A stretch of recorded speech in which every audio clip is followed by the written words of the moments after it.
কারো কোনো লিমিট করা নাই, বন্ধ করা নাই, সবাই দিতে পারবে, যারা যোগ্য সবাই অ্যাটেন্ড করতে পারবে। ওটিএমটা করতে হলে কি করতে হয়? এগুলো প্রথমে প্ল্যান করতে হবে, অ্যাপ্রুভাল নিতে হবে।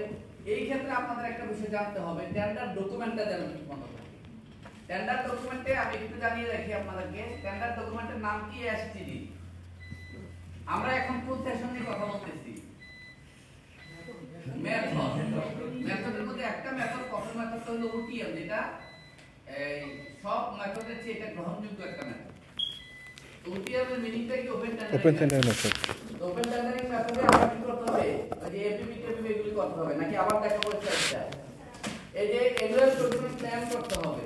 তারপরে কি করতে হবে? আপনি সহজভাবে চিন্তা করেন, যে কোনো একটা কাজ গুডস ক্রয় করবেন বা ওয়ার্ক, কি করতে হবে? আপনাকে প্রথমে তো প্ল্যান লাগবে, প্ল্যানের পরে অনুমোদন নেবেন, অনুমোদন নেওয়ার পরে ওই যে বিজ্ঞপ্তি দেওয়ার আগে টেন্ডার ডকুমেন্ট করতে হবে না?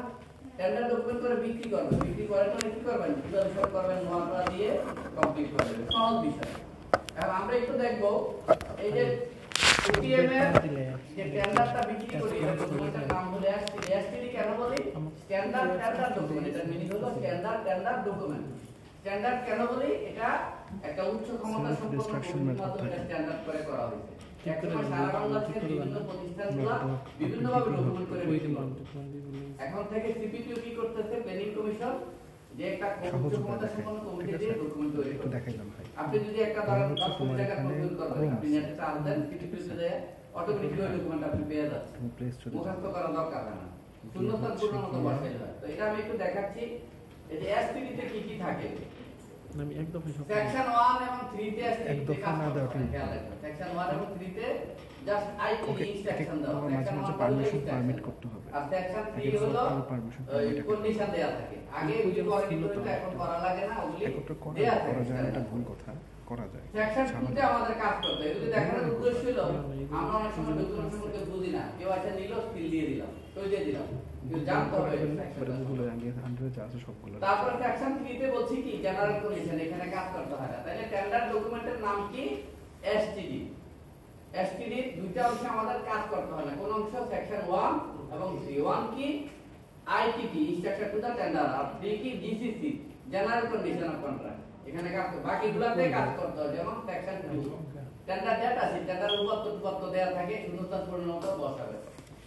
এখন আসেন আমরা যে এই যে ওটিএম করব, ওটিএমটা যদি আমি সংক্ষেপে চিন্তা করি, প্রথমে কি করতে হবে? একটা অ্যাডভার্টাইজমেন্ট বিজ্ঞপ্তি। দেখেন কি পারবে, প্রথমে কি করবে? এই কঠিন মনে হবে না। তারপরে কি করতে হয়? Tender opening. আমি এটা দেখলাম না, টেন্ডার প্রথমে কি করতে হবে? ওটিএম এ বিজ্ঞপ্তি দিলেন, আমি তো এফিপি অনুমোদন নিলাম, প্রসেস করলাম, তারপরে বিজ্ঞপ্তি গেলেন। কিন্তু কথা ছিল যে বিজ্ঞপ্তিতে যাওয়ার আগে আপনি টেন্ডার ডকুমেন্ট করবেন। আমি এইজন্যই টেন্ডার ডকুমেন্টটা সম্পর্কে আপনাদেরকে ধারণা দিই। করার পরে বিজ্ঞপ্তি হলো নাকি? এই যে বিজ্ঞপ্তি, ঠিক আছে? বিজ্ঞপ্তির পরে কি করবে? টেন্ডারটা ওপেনিং করতে হবে। টেন্ডার ওপেনিং এর পরে কি করতে হবে? ইভালুয়েশন করতে হবে। ইভালুয়েশনের পরে কি করতে হবে? একজনকে অ্যাপ্রুভাল দিতে হবে। নোয়া দিয়ে দিবেন, অ্যাপ্রুভাল নিয়ে নোয়া দিয়ে দিবেন। Notification off award. না স্যার, আপনি জব প্লেসে দেখবেন যে ইজিলি এগুলি পাবেন। আরেকটা মেথড হলো আরএফকিউএম, রিকোয়েস্ট ফর কোটেশন মেথড হলো আপডেট পিপিআর 69 ধারা, ঠিক আছে? রিকোয়েস্ট ফর কোটেশন মেথড হলো পিপিআর 69 দ্বারা এইটা সেম প্রসেসই অনুমোদন দিতে হবে। এই ক্ষেত্রে এটার ক্ষেত্রে কিছু ভিন্নতা আছে। ভিন্নতাটা আমি পরে বলতেছি। এই ডকুমেন্টের নাম কি আগে বলি। এই আরএফকিউ যে করব, এটা ডকুমেন্টের নাম হলো SQD, standard quotation document. SQD standard quotation document, এটা নামই তো হলো কোটেশন, তাই না? তাহলে এটা যেহেতু কোটেশন করব, এটা ডকুমেন্টের নাম হবে এসকিউডি, স্ট্যান্ডার্ড কোটেশন। স্ট্যান্ডার্ড কেন? ওই যে বললাম, এটা একটা কমিটির মাধ্যমে, উচ্চ ক্ষমতা সম্পন্ন কমিটির মাধ্যমে এই ডকুমেন্টগুলো তৈরি করা হয়েছে। এই এসকিউডিতে অনেকগুলো বিষয় থাকে, হ্যাঁ, এই যে ইস্যু শীট থেকে শুরু করে এই বিষয়গুলো থাকবে। দিয়ে এই প্রসেসে কাজ করবেন, পরে কি করবেন? তারপরে ওয়ার্ক অর্ডার দিয়ে দিবেন। এখন কথা হলো যে আরএফকিউতে কি বিজ্ঞপ্তি লাগে কিনা?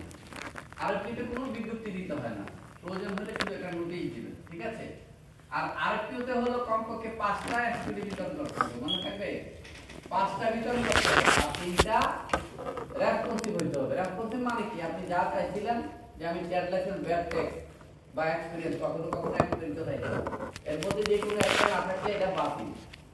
তাহলে ওটিএম এ কিন্তু ভিন্ন, হ্যাঁ, তাহলে আরএফকিউতে কি হলো, আরএফকিউ ডকুমেন্ট এসকিউটি কয়টা বিতরণ করতে হবে, 5টা বিতরণ করতে হবে ন্যূনতম, আর 3টা রেসপন্সিভ হইতে হবে, না হলে এটা হবে না। আচ্ছা, আরেকটা বিষয় হলো না, ওইটাতে আমি পরে আসি। আরএফকিউ আর ওটিএম এর আরেকটা বিষয় আছে। ওটিএম এ যদি আপনি একাধিক টেন্ডার পাইলেন, দরপত্র পাইলেন ওটিএম এ, পাওয়ার পরে একটা দরপত্র আপনার কাছে রেসপন্সিভ হয়ে একটা দরপত্রই সামঞ্জস্যপূর্ণ হলো, টাকার মধ্যে আছে, পেপার ঠিক আছে, আপনি একজনকেই নোয়া দিতে পারবেন, মনে থাকবো ওটিএম এ। কিন্তু আরএফকিউতে কি বলছে না, আরএফকিউ 3টা আছে, 5টার ভিতর 3টা, খেয়াল থাকবে। জি স্যার। ঠিক আছে, গত পুরো মিটিং ক্যারেক্টার থেকে নিয়ে আসছে দুইটারে একজনকে ওয়ার্কারটা দিয়ে দিচ্ছে, অলরেডি দিয়ে বলছে মালামাল দিয়ে দিচ্ছে, ব্যাগ দিতে মাইনাস হয়ে করতে বলছে, এটা কি হবে? পরে আমি প্রিন্সিপালকে বললাম এই ঘটনা, বুদ্ধি দেন ভাই কি করা, বললাম তাহলে আপনি ব্যাগ দিয়ে আরো 2-3টা এসকিউটি বিতরণ করেন, আর এটার সাথে রেসপন্সিভ আরো 1-2টা দেয় দিতে হবে। তো এটা তো কাজটা ঠিক হয় না, বুঝছে, এটা তো বাতিল হওয়ার কথা ছিল। তো যাই হোক, আমরা এগুলি খেয়াল রাখবো। এরপর আরেকটা মেথড হলো ডিপিএম, এটা খুব গুরুত্বপূর্ণ, ডিরেক্ট প্রকিউরমেন্ট মেথড। ডিপিআর এর ডিরেক্ট প্রকিউরমেন্ট মেথড, সরাসরি ক্রয়। সরাসরি ক্রয়টা কখন অ্যাপ্লাই করি আমরা?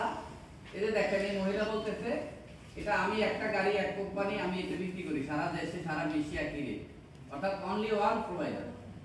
যদি একজন মাত্র প্রোভাইডার হয়, এক্ষেত্রে টেন্ডার লাগবে না, আর কিউ লাগবে না, সরাসরি ক্রয় করবেন। আমরা এখন কথা বলতেছি সরাসরি ক্রয় পদ্ধতি, ডিপিএমডি, ডিরেক্ট প্রকিউরমেন্ট মেথড। এটা হলো 76 ধারা। 76 ধারা। আমি আগে বলছি আমার কাছে মুখস্থ করবেন না, পড়বেন না, একটু লিখে রাখেন, পরে জব ডেসে কাজে লাগবে কি। আর পরীক্ষা নিয়ে আমি বলছি না আপনি পাস ফেল হইলে দ্বিতীয় আর পড়ার চিন্তা করার দরকার নেই, ধরেন সবাই গোল্ডেন জিপি, ঠিক আছে, কিন্তু আপনি যদি পড়তে যান স্ক্রিপ্ট আছে, কিন্তু পড়তে গেলে হবে কি অনেকগুলো আপনার মাথা আটকাবে, বুঝতে পারবেন না। তাইলে আমরা বিপিএম এর কখন অ্যাপ্লাই হয়, একটা হলো যে অনলি ওয়ান প্রোভাইডার।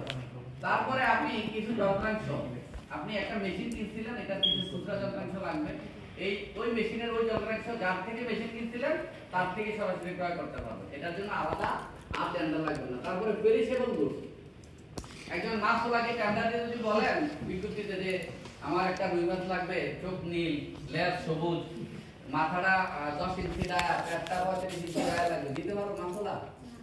আচ্ছা, আপেল যদি বলেন যে 7টা 1 কেজি, দিতে পারবে? বাস আপেলের সাইজ এরকম গোটা এরকম হইতে হবে, গ্রিন আপেলের এরকম হইতে হবে, পারবে? তো এই জন্য বলছে যে পেরিশেবল গুডস, মাছ, পচনশীল দ্রব্য, ফ্রুট, এগুলোর ক্ষেত্রে সরাসরি ক্রয় করবেন।